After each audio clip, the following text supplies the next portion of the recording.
So I would like to introduce you to paradoxthund, who, according to this, is a console player, but in reality, it's not a console player. You can definitely tell movement-wise if a person is a console player or a PC player. So brand new account, 600-ish battles. So 600 battles, 1,600 kills in the XM1 Chrysler. Also has the Khalid and a 5C. So a, $100+ account, but in Gaijin it's some sort of weird exploit that these guys are taking advantage of, and yet somehow Gaijin is still not fixing that solution that would make them extremely way more money if they actually solved it. But that would be too hard and actually require effort. And we know Gaijin doesn't like effort because everything art-wise for the last couple years has been AI. They did a Challenger disaster as a piece of artwork because they don't know how to check their own artwork. The new event vehicle is essentially a CTTV 105 copy-paste. The Boxer is. They, instead of moving tank BRs up more than 0.3, they only, or instead of moving tank BRs up to where they should be, like 12.7, they're only doing 12.0, which doesn't resolve almost any of the issues that we have at ground BRs. Giving a bunch of tanks 5.0 5-second reloads while cool and all is very, very lazy. The T1E 190mm is using the entirely wrong armor profile.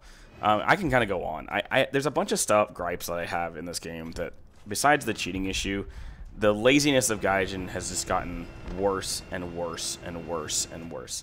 And I don't ever think it'll get resolved because, based on what we're seeing, Gaijin is effectively just not gonna care about their game, besides how much money they can rake in, and because, oh, we don't sell top tier premiums, we only sell 0.3 or 0.4 BR premiums below that threshold.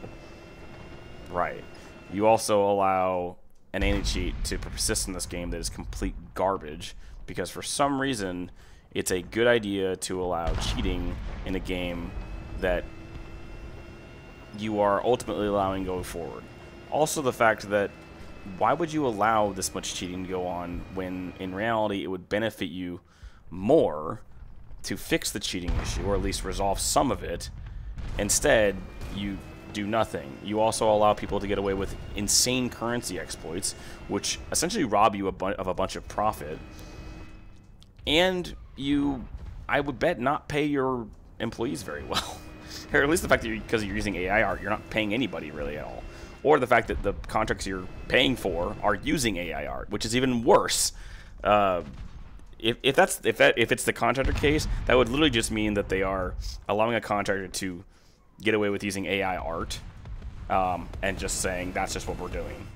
And we know for a fact that they are using some level of AI art, because the only way you would get the Challenger disaster as artwork is if your sample was using that.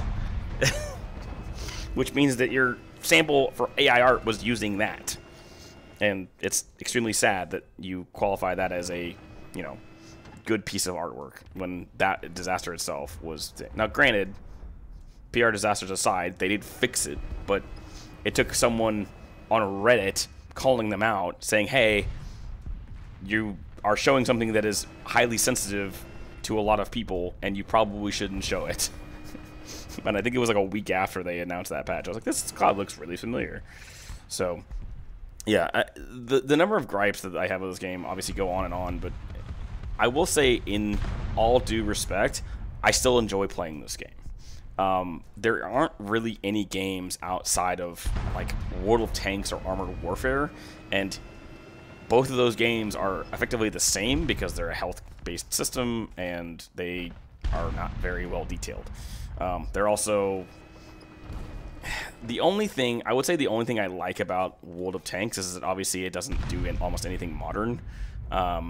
And the downside about that is they also use a lot of paper tanks, and paper tanks obviously are not exactly the way you should be working on the game, but, World of Tanks isn't exactly, like, meant to be realistic in the slightest, so,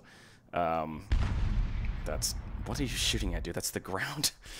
But yeah, so the gripes of the game really revolve around the fact that Gaijin is just progressively getting more and more lazy, the lack of care with certain concepts of the game are just not great, and the fact that we all would love this game to be, you know, more balanced and more caring when it comes to.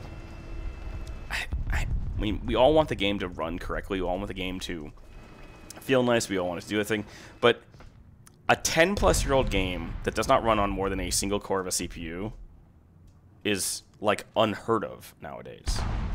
And I really wish I was joking when I say that the reason why EAC doesn't run properly is because of that very aspect. And I don't think Gaijin will ever resolve it. And I think BattleEye also requires that same sort of detail. So it's probably not going to run correctly either. And even though Gaijin makes, I'm pretty sure, a crap ton of money, they are simply just not going to resolve the performance issues that this game have without, you know, being essentially forced to, which might actually occur eventually, which I'm hoping occur eventually. So I'm going to leave this here. As always, if you have a personal question you want to leave to me, all you have to do is drop it in the based on the template in the pinned comment below. And as always, I hope you have a good rest of your morning, day, evening, or night, and have a good one.